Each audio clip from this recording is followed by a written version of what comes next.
우리말에 콩깍지가 씌었다, 그런 말이 있죠. 뭔가 홀딱 빠져서 정확하게 판단하지 못하는 상태를 비유적으로 이런 말이죠. 국내의 한 결혼정보회사에서 20, 30대 미혼 남녀를 대상으로 연애 콩깍지 설문조사를 한 적이 있습니다. 연애할 때 나타나는 콩깍지 증상, 그것을 조사한 것인데요. 대표적인 콩깍지 증상 1위와 2위는 남자의 경우 뭐든 다 해주고 싶고 돈이 아깝지 않다. 2위는 빈속이지만 연인의 얼굴만 봐도 배부르다. 여성의 경우에는요, 함께라면 뭐든 즐겁다.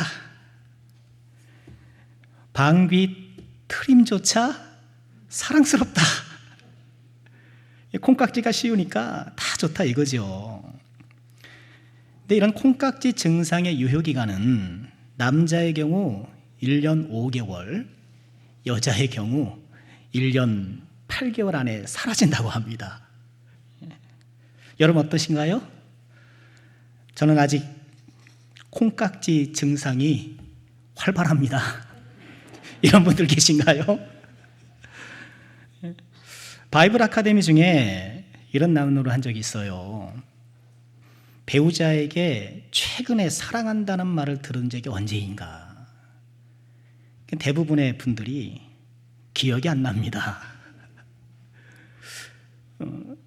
그런 말 안 하고 삽니다. 이렇게 대답하셨는데 어떤 집사님이 오늘 아침에도 했어요. 오늘 아침에도 매일 한다는 거죠. 출근할 때마다 사랑한다고 해준다는 거예요. 이야, 대단하지 않습니까? 그 집사님 딸이 벌써 둘째 아이를 출산했는데 그렇다는 거예요. 어떤 콩깍지는 유효기간이 없구나. 그런 우스개 생각을 해보았습니다. 저는 어떨까요? 어제 저녁에 여보 사랑해 그랬더니만 왜 그래? 뭐 왜 그래? 사랑한다니까. 내일 설교하나 보지?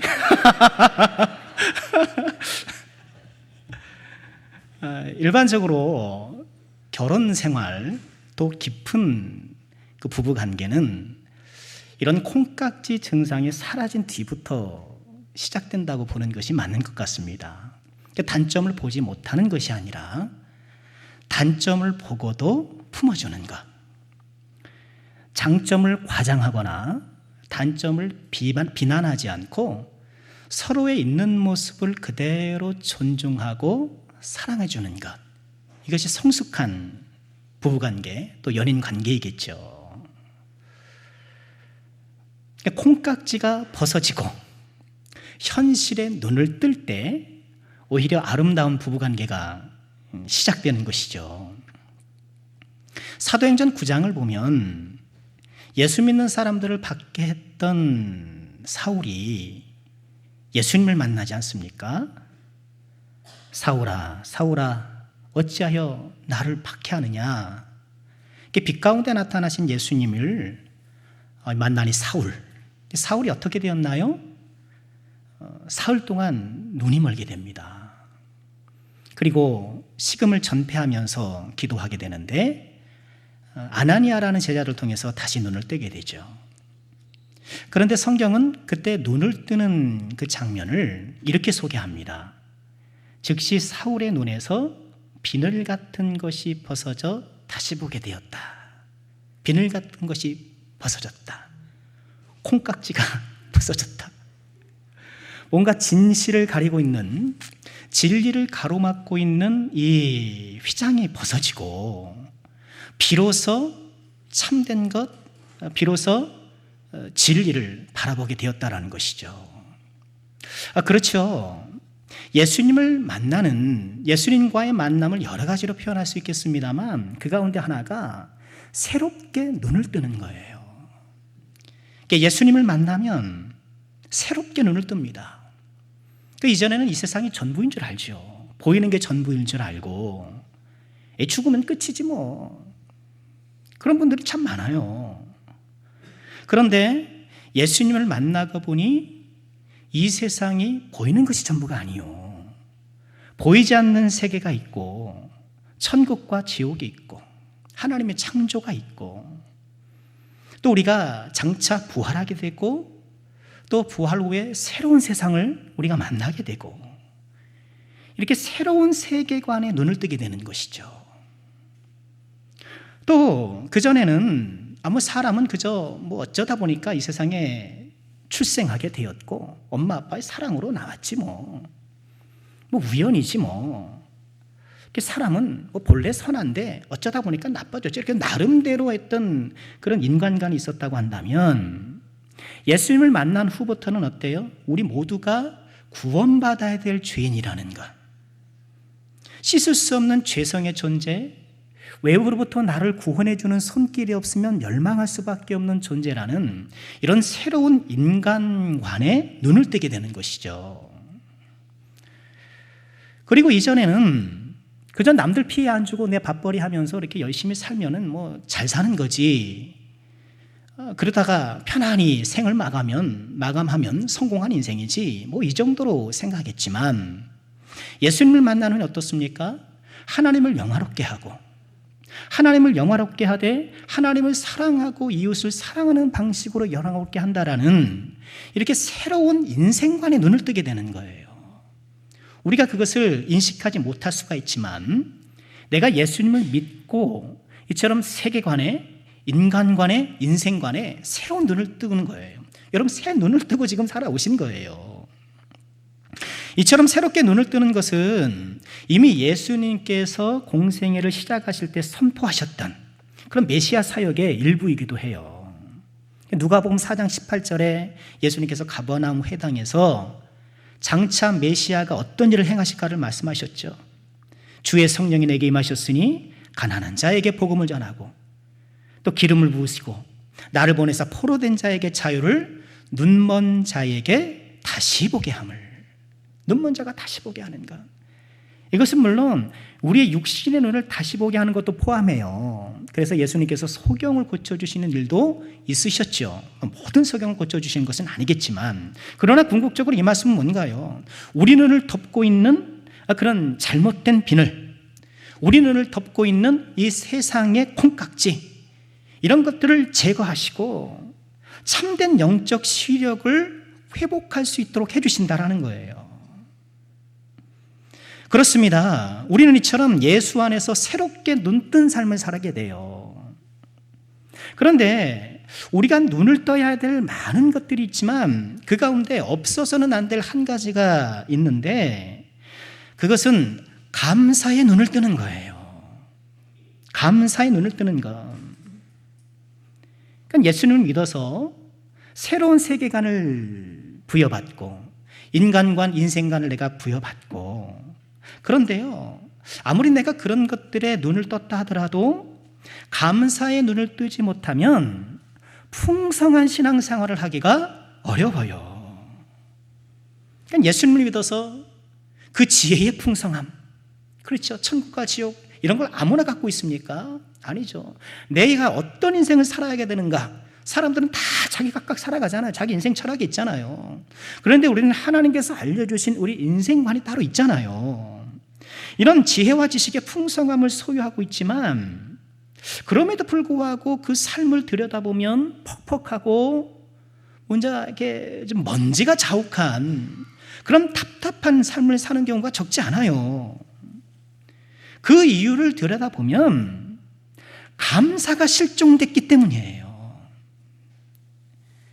우리 작년 2020년 표어가 예수 믿는 즐거움이 가득한 교회, 올해는 달라졌습니다만 여러분 예수 믿는 즐거움이 있으십니까? 목회자로서 제일 걱정되는 것이 그런 거예요. 예배도 꾸준히 참석하고 봉사도 남 못지않게 열심히 하고 또 헌금 생활도 이렇게 모범적으로 잘하고 그런데 가만히 보니까 기쁨이 없는 거예요. 그냥 해내요. 책임감은 있고 사명감은 있어서 해내기는 하는데 어딘가 모르게 그 심령 가운데 활기가 없고 기쁨이 있고 기쁨이 좀 있어야 되는데 그렇지 못하고, 그런 이유는 뭘까? 다른 것보다 그 역시 감사를 잃어버렸기 때문인 거예요. 최근 요소수 사태 벌어졌잖아요. 저는 요번에 처음 알았어요, 이런 것이 있는지. 그러니까 디젤차에 이 요소수를 넣는다잖아요. 아니, 저도 디젤차를 탔었거든요. 왜 몰랐지 나는? 봤더니만 2015년부터 그렇게 했다 그러더라고요. 요소수는 그런 거잖아요. 디젤차에서 나오는 질소 산화물을 물과 질소로 분해한다는 거예요. 그래서 매연을 줄인다. 그래서 환경 오염을 줄인다. 이런 것이죠. 그러니까 아무리 기름이 많고 차에 엔진이 쌩쌩해도 요소수가 없으면 매연이 가득할 수밖에 없는 거예요. 여러분, 우리도 그렇지 않을까요? 아무리 내가 성경 지식이 풍성하고 교회 생활에 익숙하고 그래서 아주 잘 신앙생활을 잘 알고 돌아가게 하는 것 같아도 내 심령에 매연이 가득한 것, 감사가 없기 때문에, 그러므로 감사는 우리 심령과 인생의 매연을 분해하는 요소수가 아닐까, 그런 묵상을 해보았어요. 오늘 2021년 추수감사주일을 맞이하여서 우리 남석교 사랑하는 모든 권석들께서는 이 감사를 다시 한번 회복하시기를 주님의 이름으로 축원합니다. 우리 교회는 1년에 4번의 절기가 있잖아요. 계절마다 한 번씩 있습니다. 봄에는 부활절, 여름에는 맥주절, 가을에는 추수감사절, 겨울에는 성탄절이 있어요. 그런데 이 모든 4번의 절기가 감사의 절기예요. 부활의 감사, 맥주의 감사, 추수감사, 성탄감사, 감사예요. 왜 계절마다 감사절기 두겠습니까? 사시사철 1년 365일 감사 생활을 해야 된다는, 여러분, 그런 다짐이요, 그런 하나님의 요청이 아니겠습니까? 감사의 시즌을 맞이하여서 우리 사랑하는 모든 주의 종들께서 다시 한번 감사의 눈을 뜨게 되는 주의 은혜가 있게 되기를 다시 한번 주의 이름으로 축원합니다. 그러면 감사의 눈을 뜬다는 것은 어떤 것일까? 우리는 어떻게 감사의 눈뜬 신앙생활을 할 수 있을까? 그 첫 번째는요, 작은 것에 감사하는 것, 작은 것에 감사하는 것입니다. 자, 오늘 우리가 시편 136편을 읽었는데요, 끝에 3절만 읽었습니다만 이 136편 전체는 그야말로 감사시입니다. 매 절에 감사가 들어가 있는 그런 성경이에요. 감사의 내용을 가만히 살펴보면 1절부터 9절까지를 보면 하나님의 창조 역사를 진술하면서 감사합시다, 이렇게 얘기를 해요. 2절에 보면 신들 중에 뛰어난 하나님께, 5절 보면 지혜로 하늘을 지으신 이에게, 빛과 해와들을 창조하신 하나님께 하면서 하나님의 창조 역사를 회상하면서 감사하자. 또 10절부터 15절까지를 보면 하나님의 구원 역사를 진술하며 감사하자고 해요. 애굽의 장자를 치신 이에게, 홍해를 가르신 이에게 우리 감사하자. 이게 구원해 주신 것. 또 16절부터 20절을 이렇게 보면 광야의 여정 가운데 지켜주신 하나님께 감사하자. 또 마지막 21절부터 25절까지는 우리에게 가나안 기업을 주신 하나님께 감사하자, 이렇게 얘기를 해요. 그러니까 이스라엘의 역사를 회고하면서 창조와 구원과 인도와 우리에게 기업 주심, 여러분 차근차근 하나님께 감사하는 거예요. 오늘 시편 136편의 모든 구절이 이처럼 하나님의 놀라우신 은혜를 감사하고 있지만, 저는 오늘 우리가 읽은 25절 말씀이야말로 가장 빛나는 구절이 아닐까. 25절 어떻게 감사하자고 얘기합니까? 모든 육체에게 먹을 것을 주신 이에게 감사하라, 그 인자하심이 영원하미로다. 왜 그런가요? 본 시편의 각 구절의 감사는 그 감사 이유가 매우 웅장해요. 하나님의 창조, 출애굽의 역사, 광야 여정 중에서 막 전쟁에 승리하고 이런 굵직굵직한 그런 사건들을 감사 이유로 제시하는데, 25절은 마치 이런 감사 시편의 홍일점일까요? 청일점일까요? 상대적으로 소박한 감사를 드리는 거예요. 먹을 것을 주신 이에게 감사하라. 물론 경우에 따라서는 먹을 것을 확보하는 것이 뭐 전쟁을 치르는 것처럼 힘들 때도 있긴 합니다만, 먹을 것을 주신 이에게 감사하라. 저는 이 말씀을 매일매일 먹는 그 밥상 앞에서 감사하라, 나아가 특별할 일 없어 보이는 평범한 일상, 내 삶의 작은 부분에 감사하라. 전 그런 말씀으로 읽고 싶습니다. 여러분, 이것이야말로 감사에 눈뜬 것이 아니게가요, 이것이야말로 정말 우리에게 꼭 필요한 감사가 아닐까요? 당연히 우리 삶에 베풀어 주신 굵직굵직한 은혜가 있을 것입니다. 합격도 하고 승진도 하고 여러 내 인생의 좋은 수확거리들, 또는 누구나 들어도 깜짝 놀랄 만한 간증거리들, 그런 굵직굵직한 하나님의 은혜에도 당연히 감사해야겠지만, 하루하루 나에게 먹을 것을 주신 은혜, 비록 육선이 가득한 그런 화려한 잔치상은 아니라 할지라도, 소박한 김치 깍두기가 전부일다 할지라도 그 먹을 것 앞에 감사하는 마음, 이것이야말로 감사에 눈뜬 사람의 모습이 아니겠습니까? 오늘 감사절 어떤 마음으로 예배 자리에 나오셨나요? 아니, 오늘 감사절이었네, 교회 와서야, 그렇죠, 이렇게 퍼뜩 깨달을 수도 있고요. 또 감사절 되면 은근히 헌금 걱정부터 할 때가 있어요. 감사는 얼마 하이지? 또 감사는 해야 하는데 별로 감사한 일이 없는 것 같아서 이렇게 무거운 마음으로 자리에 앉을 수도 있어요. 목사가 감사 외치면서 뭐 이렇게 소리치는데 나한테는 와닿는 거죠. 내가 얼마나 힘든데. 이해할 만도 해요. 추수감사절이라고 하는데 지금 뭐 들판은 다 이미 추수가 끝나가지고 다 하얀, 이 멀리서 보면 마시멜로처럼 보이는, 그렇게 다 담아뒀잖아요. 벌써 끝났잖아요. 근데 하나를 돌아보면 내가 별로 수확한 것이 없어 보이거든요. 내가 별로 그렇게 내 인생 나아진 것 같지 않고 오히려 많아 있은 것처럼 보이고, 야심차게 계획하고 준비했던 일들이 그만 좌절되어서 낙심했을 수도 있고요. 그렇잖아요. 시간이 지나면 우리의 인생이 좀 더 이렇게 좀 펼쳐지고 더 좀 강해지고 이런 느낌이 들어야 되는데, 우리 좀 그렇지 않은 경우가 많아요. 우리 비교적 젊은 분들은 그래도 이렇게 인생의 전성기를 향해서 올라가기 때문에 내 인생이 좀 확장되는 느낌을 가질 수 있지만, 이 전성기가 꺾인 분들은 그 이후부터는 좀 걱정거리가 많아지죠.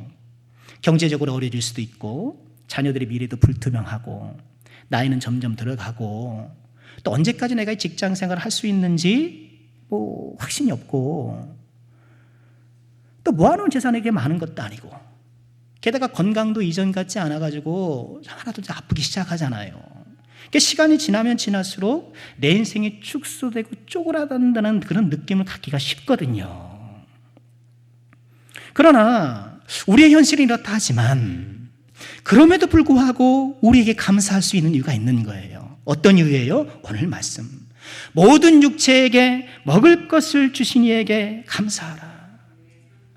오늘 나에게 이 소박한 식탁을 주신 것, 누구에게 이렇게 멋들어지게 자랑하고 하나 이렇게 잘 풀렸어 이렇게 뭐 뽐낼 수 있는 것 하나 없더라도, 그저 평범하게 이를 데 없는 내 삶이라도 이것에 대해서 하나님께 감사하는 마음, 우리 하나님께서 그런 마음에, 그런 심령에 은혜 베풀어 주시지 않겠습니까?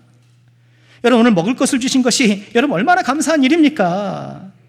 저부터야 이제 풍족한 시대에 나고 자라가지고 먹을 것 걱정했던 세대는 아닙니다만, 우리 부모님 세대 어떻습니까? 우리 어르신 세대 어떻습니까? 정말 먹을 것이 없었잖아요. 우리나라가 원조받았던 것 아닙니까? 불과 50년 전이에요. 원조받아가지고 그렇게 근근히 살아가던 나라가 이제는 선지국 반열에 올랐다라고 그런 뉴스를 보니까 내 삶으로 뭐 이렇게 선진국 같진 않지만 어쨌든 기분이 좋지 않습니까? 우리나라가 이만큼 선진국이 되었는데 얼마나 감사합니까? 여러분, 조선시대 임금님보다 우리가 더 잘 먹어요. 조선시대 임금님이 무슨 뭐 팥빙수 한번 먹으면 저기 동빙고 서빙고 가가지고 얼음 꺼내와가지고 해야 되는데 우리 냉장고에서 바로 꺼내서 착 해먹지 않습니까? 얼마나 우리가 편리함을 누립니까? 먹고 사는 문제가 어려운 것은 사실입니다. 난생 처음 겪는 코로나 사태 가운데에 우리의 마음이 무거운 것도 사실입니다. 그러나 이럴 때 우리는 어떻게 해야 될까요? 우리의 모든 무거운 마음과 이 무거운 현실을 우리는 어떻게 극복해 나갈 수 있을까요? 나에게 주신 작은 것에 감사하는 것, 나에게 주신 소박한 식탁과 소박한 일상에 감사하는 것, 이 감사의 눈을 새롭게 뜨는, 그래서 이 세상의 부귀영화를 다 누리는 사람보다 훨씬 더 풍성한 마음의 평강과 위로와 힘을 얻어 살아가는 우리 남성교회 모든 주의 종들 되시기를 주님의 이름으로 축원합니다. 감사의 눈을 뜨기 위해서 우리에게 필요한 또 한 가지는요, 감사를 고백하는 거예요. 오늘 시편 136편 감사이시라고 말씀드렸잖아요. 26절로 되어 있거든요. 근데 각 구절에마다 감사 선포가 담겨 있어요. 감사가 26번 등장하는 그런 시편이에요. 이 시편 자체를 통해서 우리가 배우고 적용해야 될 것이 뭘까요? 이처럼 감사를 선포해야 된다는 거예요. 감사를 하나님께 입술을 열어 고백해야 된다는 거예요. 근데 오늘 이 시편 36편은 우리 한글 성경에 저는 매우 아름답게 번역되었다고 봐요.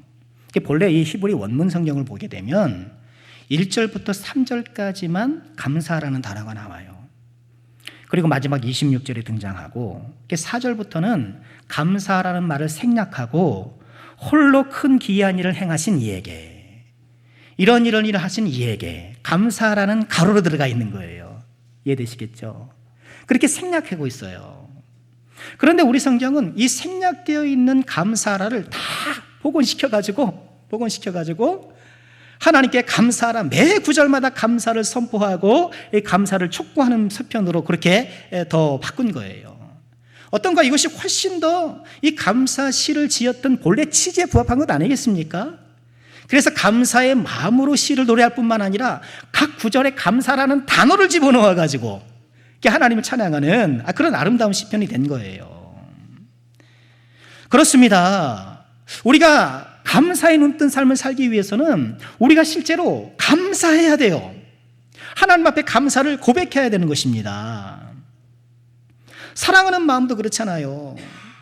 아침마다 사랑한다라고 이렇게 자주 고백을 해야 더 사랑스럽고, 그렇죠? 그 삶이 더 행복한 것 아니겠습니까?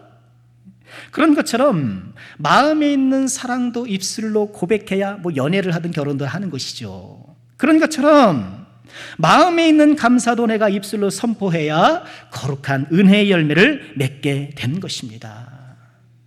여러분, 이렇게 좀 선포해 보면 어떨까요? 그래도 감사하지. 그래도 감사하지. 가끔 이제 집에서도 이렇게 대화를 할 땐 좀 걱정스러운 대화를 할 때가 있죠.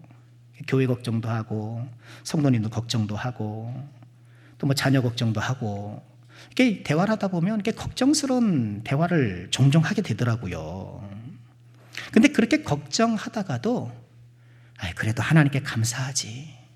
그래도 감사하지. 그 말을 하게 되면 아이들이 미래가 불안전하지만 그래도 이렇게 잘해준 것 감사하지. 이 그래도 감사하지 이런 말을 하는 순간 지금까지 늘어졌던 걱정들이 사라지고 그 순간 마음의 평강이 슬며시 샘솟는 것을 느껴요. 여러분, 이 경험을 꼭 해보시길 바랍니다. 우리 자녀들의 미래가 불안하고 뭔가 애는 쓰는데 별로 나아지지 않고 또 인간관계도 얽히고 설켜가지고 마음이 어두워질 때에 여러분, 이렇게 한번 말씀해 보세요. 그래도 감사하지. 자, 우리 같이 한번 해볼까요? 그래도 감사하지. 그래도 감사하지. 내 마음 깊은 곳에서 성령의 위로가 샘솟는 것을 느끼실 거예요. 골로새서 3장 15절은 이렇게 말씀을 하셔요. 그리스도의 평강이 너희의 마음을 주장하게 하라. 너희는 평강을 위하여 한 몸으로 부르심 받았으니 너희는 또한 감사하는 자가 되라. 그리스도의 평강이 너희의 마음을 주장하게 하라. 여러분, 지금 이 자리에 앉아 계신 우리 사랑하는 주의 종들, 무엇이 지금 내 마음을 주장하고 있습니까? 김장 걱정이 좀 주장하고 있는 거라니까요. 아유, 김장에 남들은 다 했다는데 김장 걱정이 나를 주장하고 있나요?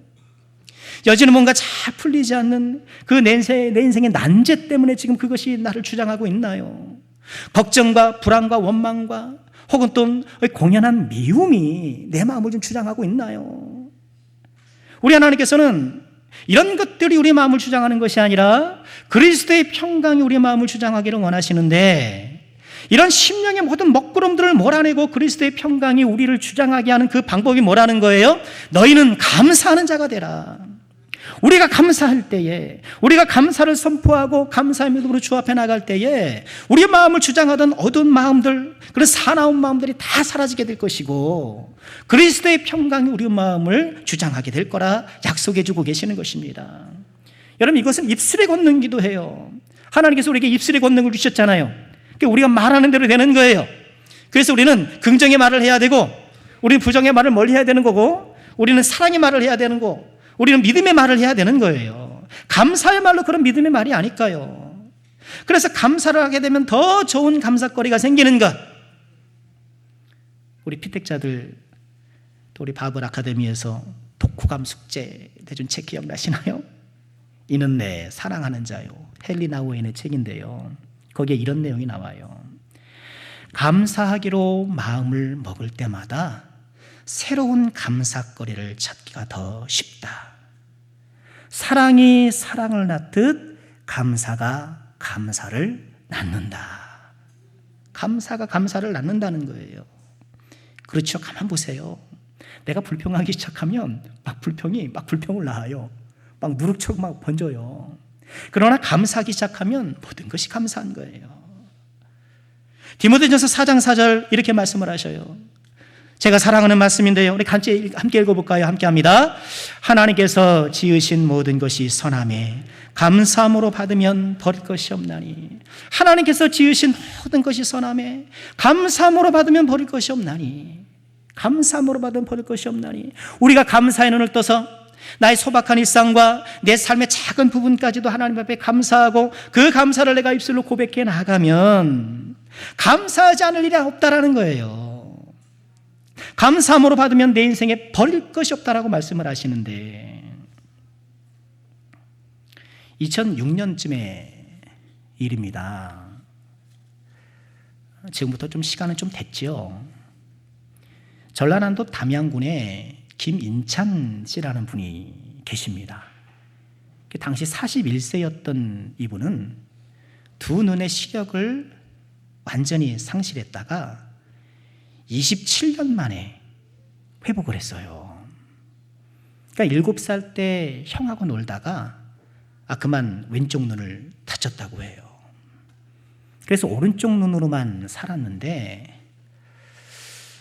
그런데 이 오른쪽 눈도 점차 하얗게 안개 같은 것이 끼더니만 14살 때에 그만 두 눈의 시력을 다 잃어버렸다라는 거예요. 찾아가는 병원마다 치료가 불가능하다는 그런 답을 들어야 했고, 시력을 잃어버린 그분은 결국 다니던 중학교를 그만두고 꼬박 10년 동안 방 안에 틀어박혀 있었다. 그분이 그렇게 얘기를 해요. 그러다가 25살에 되어서, 한 10년쯤 지났겠죠, 아버지가 송아지 한 마리를 사주셨는데 이제 더듬어가면서 그 송아지를 이렇게 키웠나 봐요. 송아지를 키우면서 또 집안일에 농업도 도우면서 그렇게 농부가 되신 거예요. 그러다가 다니던 교회의 그 성도께서 중국과 이렇게 자매 결연한 교회가 있었던 모양이에요. 그 교회를 통해서 중국 교포 자매를 소개받았고 37살에 결혼을 하게 되었다고 합니다. 아이도 셋이나 낳았다는 거예요. 그러던 중에 다행히 각막을 기증받게 되어서 서울 강남 성모병원에서 이식수술을 했고 오른쪽 눈의 시력을 회복할 수 있게 되었다는 거예요. 장장 27년 만에 세상을 본 거예요. 이분이 어땠을까요? 이분이 새롭게 눈을 뜨고 본 세상이 어떻겠습니까? 27년 만에 다시 보게 된 세상이 얼마나 아름답고 놀라웠겠습니까? 한 번도 보지 못했던 사진 좀 보여주실까요? 한 번도 보지 못했던 아내와 새 아이의 얼굴을 처음 보았을 때에 얼마나 기뻤을까요? 그러니까 인터뷰 때 이렇게 말한다고 해요. 그렇게 예쁠 줄 몰랐는데 아내와 아이들 피부가 너무 뽀얗고 고와서 눈물이 났다. 아침에 오토바이를 타고 이렇게 가다가 해가 구름에 가려서 빨갛게 아침 해가 타오르잖아요. 그러면 가던 길을 멈추고 한참을 멍하니 보는 거예요. 얼마나 아름다운가, 얼마나 아름다운가 하면서. 바람에 흔들리는 나무도, 날아가는 새도, 세차게 몰아치는 눈보라도, 이 밤하늘에 반짝이는 달과 별도 마냥 아름답고 신기하기만 하더라는 거예요. 남들이 늘 보던 이런 평범한 것들, 여러분 이분에게는 특별하게 보였을 거예요. 모든 것이 새롭고 신기하고 아름답고 남들이 갖지 못한 새로운 시선으로 이 세상을 보는 새로운 눈을 뜨게 된 거예요. 분명 이분은 보이는 모든 것에 감사했으면 틀림없을 거예요. 내가 보는 자체가 얼마나 감사한가, 내 시야에 들어오는 온갖 그것들이 얼마나 소중하고 아름다운가, 감사의 눈을 뜨게 된 것이죠. 말씀 마치겠습니다. 우리는 감사의 눈을 떠야겠습니다. 감사의 눈으로 내 삶을 바라보십시오. 감사의 눈으로 내 가족들을 바라보십시오. 감사의 눈으로 우리 교우들을 바라보십시다. 하나님의 은혜가 가득한 새로운 세상을 보시게 될 것입니다.